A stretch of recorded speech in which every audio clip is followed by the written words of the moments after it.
Krásný den, já vás tady zdravím dneska u našeho výkladu.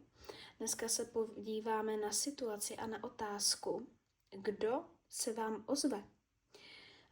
Kdo vlastně míří k vám do života, nebo respektive se může ozvat osoba z minulosti, nebo nějaká nová osoba.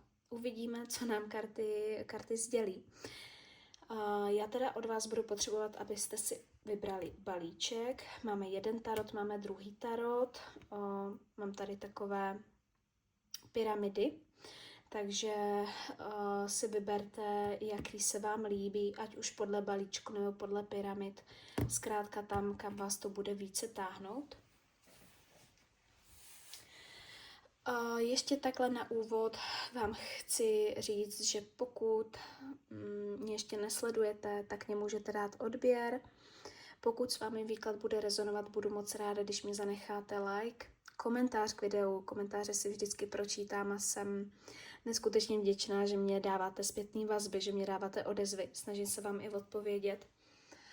Pokud jste si mě takhle našli a jsem vám nějakým způsobem blízká, ať už můj hlas, moje energie, nebo to, jakým způsobem výklady dělám, tak se mě určitě můžete ozvat o osobní výklad.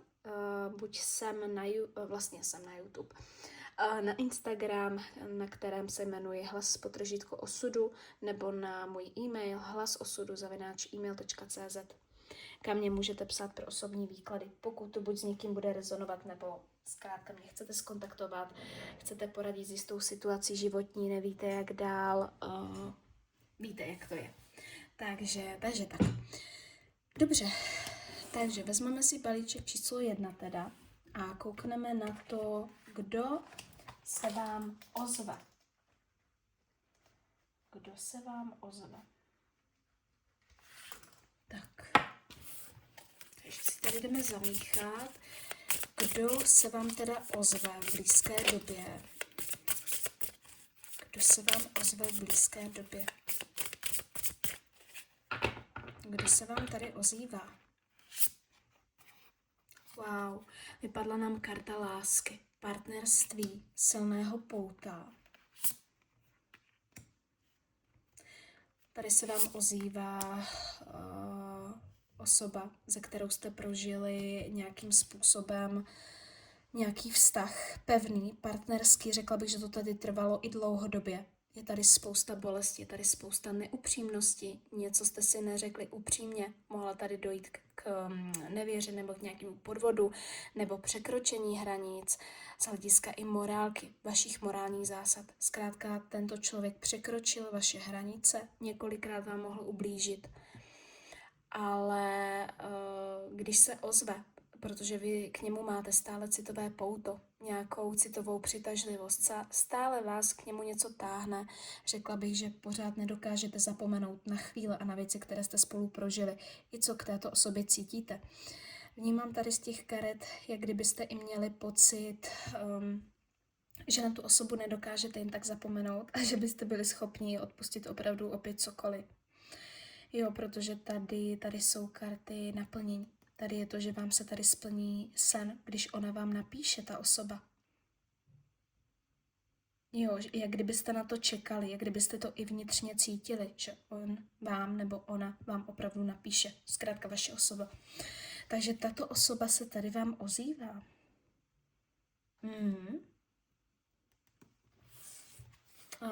Osoba, která vás milovala. Osoba, která k vám měla city velmi hluboké.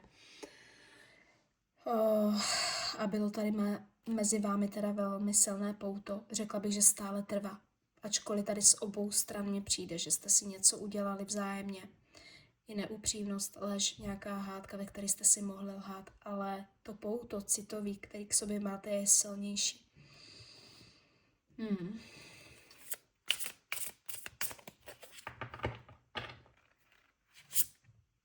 No, je to osoba, se kterou jste dřív v minulosti spolupracovali.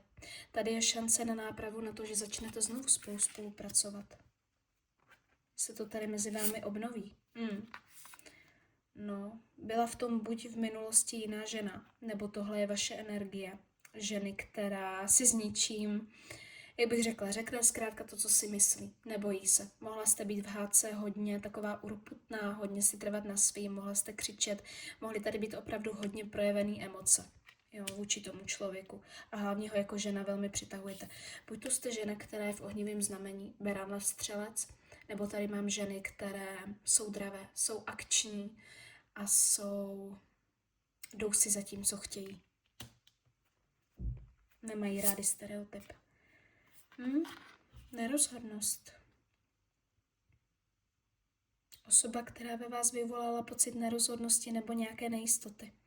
Zavedla vás do nějakých pocitů nejistoty, kdy jste o sobě mohla pochybovat. Vrací se vám do života, ozývá se. Ale zda ten vztah obnovíte, takhle do hloubky dneska nepůjdeme. Kdybyste chtěli víc informací, dejte mě vědět nebo mě napište, ale zatím takhle.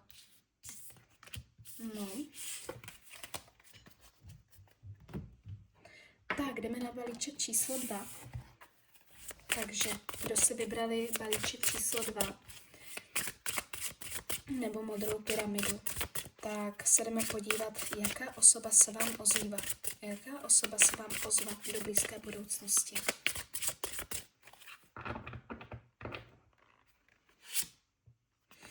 Máme tady muže. Vypadl nám tady muž pro ženy. Je tady muž, pro muže je tady žena. Tento muž může být v zemském znamení. Jo, to je býk, kozoroch a pana. Je to muž, který je velmi pracovitý. Je to muž, který je velmi úspěšný, co se týče pracovní kariéry, pracovního nasazení. Je to muž, který má cíle, má vize, má plány, za kterými se jde. Málo kdy se jde z nějaký cesty. Jo, málo kdy se nechá rozhodit. Je to muž, který opravdu ví, kam míří, dokáže zabezpečit rodinu, dokáže mít tu stabilitu, materialismus. Dbá o kvalitu jeho života, na kvalitě jeho života.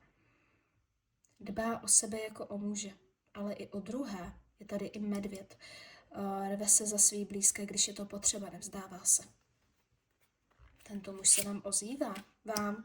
A můžete být žena, která je ve vzdušním znamení. Tady se nám ukázaly ženy, blíženkyně, váhy a vodnář. Jo, blíženec, váhy, vodnář.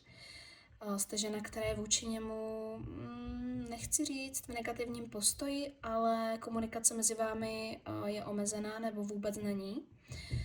Řekla bych, že jste se při poslední schůzce mohli buď pohádat, nebo tady mohla padnout výměna názorů. Hlavně u vás. Řekla jste konečně, co si myslíte, řekla jste svoje pocity. Stále jste si za svým, stejně tak on. Vy jste tady velmi silné osobnosti, charaktery, které stojí vedle sebe teďkon. Jo. Ozývá se vám splněný přání, splněný sen zase. I když si to nechcete možná přiznat, nebo jste si to dlouho nepřiznávali, tak vy tady nakonec budete šťastná, že se vám ozve ten muž. Jo, že najednou dosáhnete vlastně svýho. Řekla bych, že na to i trošku čekáte, ale je to muž spíš, se kterým jste měli podobné vize, plány a cíle, i když jste se kolikrát neshodovali nad nějakými věcmi, záležitostmi. Stále jste, bych řekla, za sebe byli v nějakým způsobem vděční, ale nedokázali jste si to úplně říct, nedokázali jste si to projevit, ty pocity. Odehrála se tady ve vašem životě změna, ale tenhle muž přichází díky tomu, že se mu odehraje velká změna v životě. Mezi vámi to tady spadlo, takže to může být zase bývalý partner, nebo se to tady mohlo pozastavit. Jo, něco tady nemuselo stát na stabilních základech, mohli jste se tu vídat, pak to tady skončilo nebo se utlo, zase se vám tady ozývá. Něco se tady změní, přichází velká změna. Hlavně z jeho strany. A u vás tady je intuice. U vás se probouzí intuice, nějaká vnitřní moudrost, která vás má nasměřovat správným směrem. Bude vám říkat, zda mu dát šanci nebo ne. Budete se rozhodovat. O jeho dominanci, protože takhle, buď to tady teďkon už máte nějakýho partnera jinýho, anebo se budete rozhodovat, jestli mu dáte znovu šanci na nějaké obnovení, buď se scházení, randění nebo vztahu, protože vnímáte a moc dobře jste si vědomé jeho dominance. Je to muž, který si určuje pravidla, který má rád řád, který kolikrát jen tak nesleví ze svých nároků. Jo, má kolikrát problém spolupracovat se ženou a s ženskou energií. Může to být muž, který už je otcem. Jo, taková otcovská role, otcovská energie, mít všechno pod kontrolou, protože předtím měl všechno pod kontrolou, mýval.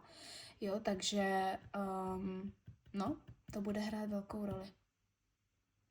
Tady bude teda důležité u vás vnímat sebe samotná. Sebe samotnou, jestli tohle dopustíte. Tady je to duchovní.